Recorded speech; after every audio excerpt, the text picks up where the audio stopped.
Hello students, welcome to Vaghela study channel. વિદ્યાર્થી મિત્રો, Vaghela study ચેનલમાં તમારું સ્વાગત છે. જો આ ચેનલમાં તમે સૌપ્રથમ આવ્યો હોય તો આ વાઘેલા સ્ટડી ચેનલને લાઈક કરો, શેર કરો અને સબસ્ક્રાઈબ કરો. હવે વિદ્યાર્થી મિત્રો, આજે આપણે 11 આર્ટ્સના વિષય સમાજશાસ્ત્રનો સોલ્યુશન લઈએ છીએ. તેમાં વિભાગ A, B, Cના સોલ્યુશન અપાઈ ગયા છે. આજે વિભાગ ડીનું સોલ્યુશન. વિભાગ ડી તેના પ્રકરણ પહેલું, તેના આટલા સવાલો છે. જો આનો આકૃતિ બધી સવાલ જવાબ. પ્રશ્ન પહેલો, સમાજશાસ્ત્ર શબ્દ કયા કયા શબ્દ પરથી બન્યો છે? તો જવાબમાં આવશે સોશિયલ્સ અને લોગોસ ઉપરથી બનેલો છે. પછી બીજો સવાલ છે, સોશિયોલોજી શબ્દ કઈ કઈ ભાષાના શબ્દ પરથી બન્યો છે? લેટિન અને ગ્રીક. સવાલ 3, સમાજશાસ્ત્ર શબ્દનો ગુજરાતી અર્થ શું થાય? તો જવાબ સમાજ સાથે સંકળાયેલું અને નો અભ્યાસ, નું જ્ઞાન, વિજ્ઞાન, આ એના ગુજરાતી અર્થ થાય.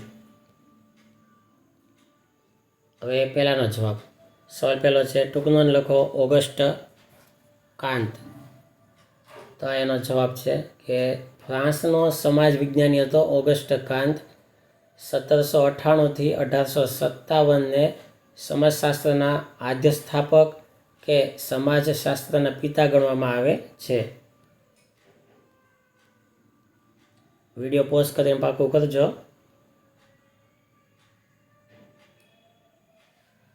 સવાલ બીજો, ટૂંકનો લખો ભારતમાં સમાજશાસ્ત્રનો વિકાસ.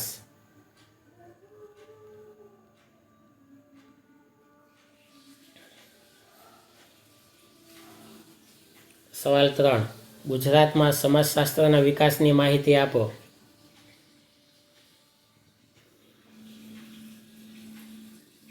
સવાલ ચોથો, ટૂંકનો લખો સમાજશાસ્ત્ર અને મનોવિજ્ઞાન.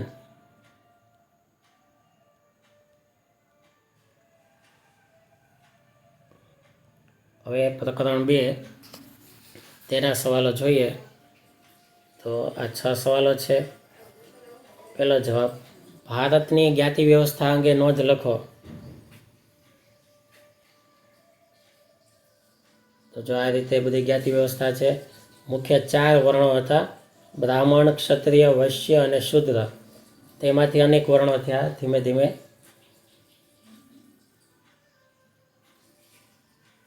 બીજો સવાલ,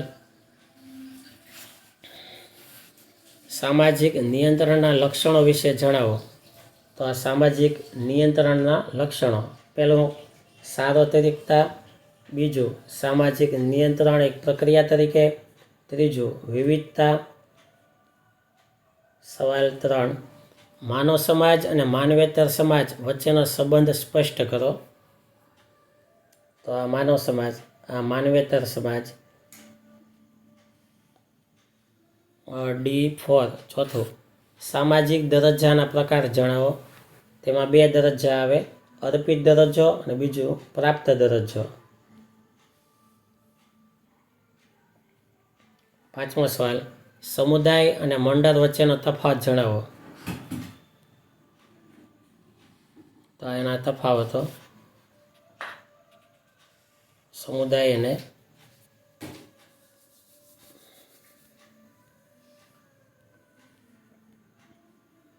હવે પ્રકરણ 3 તેના આટલા સવાલો.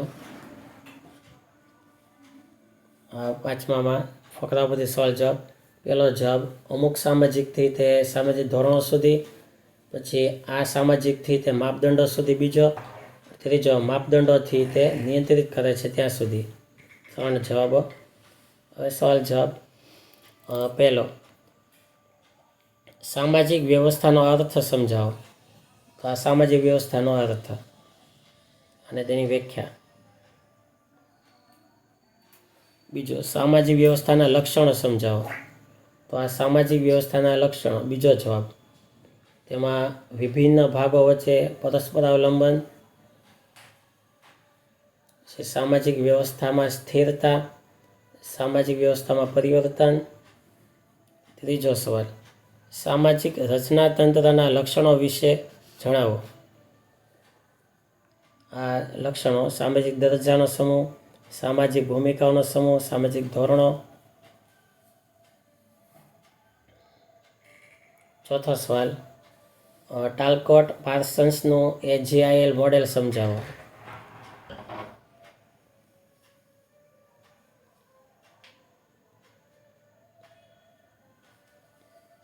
હવે પ્રકરણ 4 તેના સવાલો.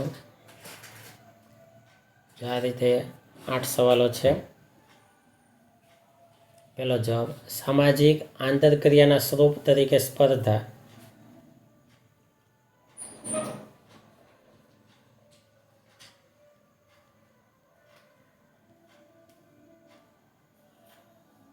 બીજો, સામાજિક આંતરક્રિયાના સ્વરૂપ તરીકે સહકારની ચર્ચા કરો.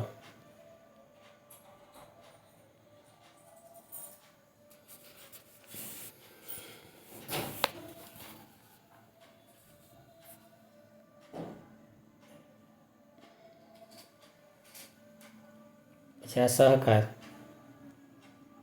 ત્રીજો, સ્પર્ધાના પ્રકારો.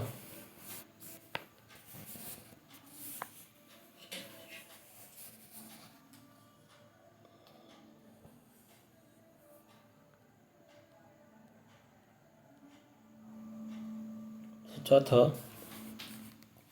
સામાજિક આંતરક્રિયાના લક્ષણો વિશે જણાવો.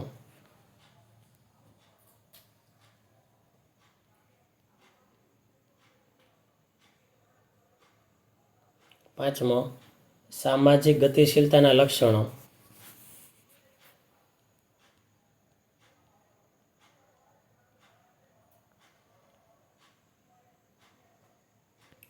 છઠ્ઠો સવાલ, સામાજિક પરિવર્તનનું સ્વરૂપ જણાવો.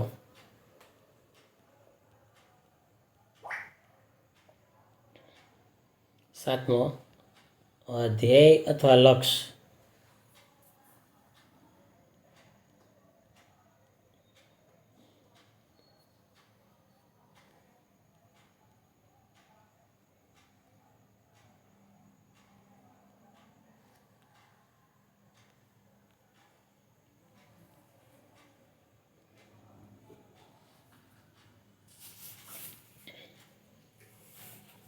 પછી સવાલ 8મો હતો કે હાલમાં યોજાયેલી T20 મેચ કયા પ્રકારની આંતરક્રિયાનું ઉદાહરણ છે તે જણાવો.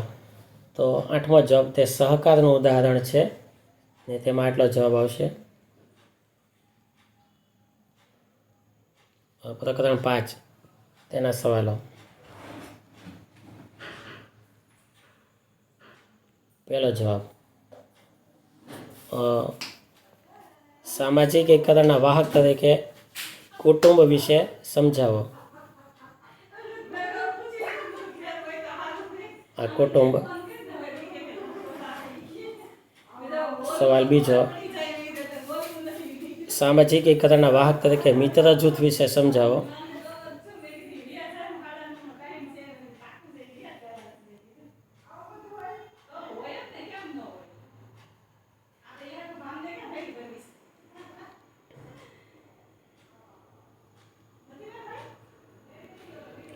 ત્રીજો, શું તમારું સામાજિકીકરણ કરવા માટે શાળા મહત્વનો ભાગ ભજવે છે.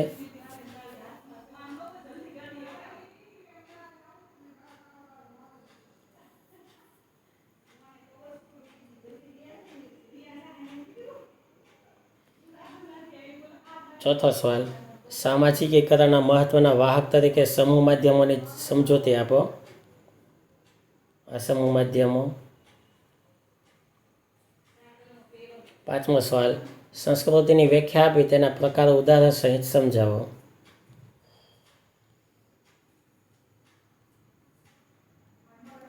છઠ્ઠો સવાલ, સંસ્કૃતિના પ્રકારો સમજાવો.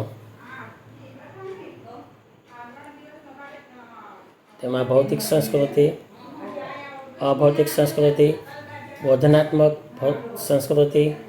સાતમો, સભ્યતાનો અર્થ સ્પષ્ટ કરી તેનું કાર્યક્ષેત્ર સમજાવો.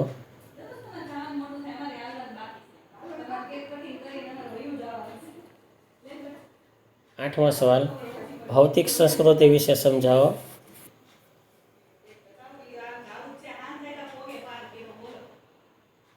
અને અભૌતિક સંસ્કૃતિ. પ્રકરણ 6 તેના આટલા સવાલો. તેમાં પહેલો લગ્નથી, બીજો આ પ્રકારના સંબંધોથી, ત્રીજો લગ્નના સંબંધોથી. પહેલો જવાબ કુટુંબના લક્ષણો. જો અહીંથી તે આટલો, અને બીજો જવાબ ટૂંકમાં લખો કુટુંબના કાર્યો. ત્રીજો ટૂંકમાં લખો કુટુંબ સંસ્થાના પરિવર્તનો.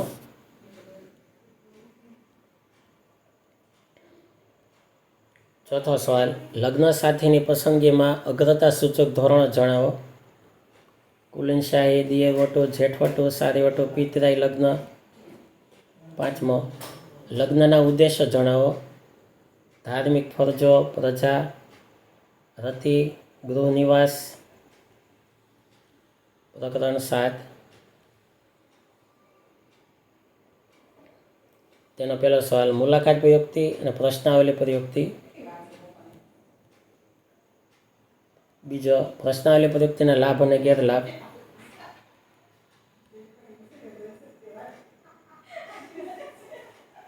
ત્રીજો સવાલ મુલાકાત પ્રયુક્તિ સમજાવો.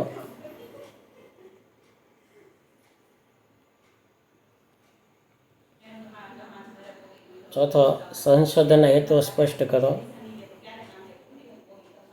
વૈજ્ઞાનિક સિદ્ધાંત. સામાજિક સર્વેક્ષણના હેતુઓ જણાવો. હવે પ્રકરણ 8 એમાં ફકરાના સવાલ જવાબો જો ટીક કરેલા છે. પહેલો, બીજો, ત્રીજો. પહેલો જવાબ નિર્જીવ તત્વો.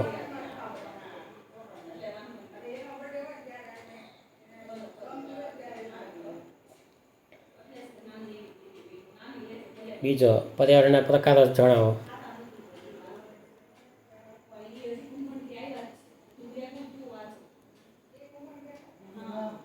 ત્રીજો પ્રદૂષણના કોઈ પણ 2 પ્રકારો સમજાવો.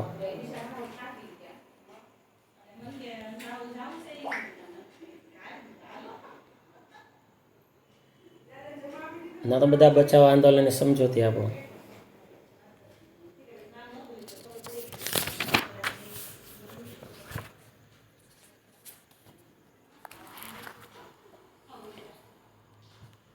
પાંચમો સવાલ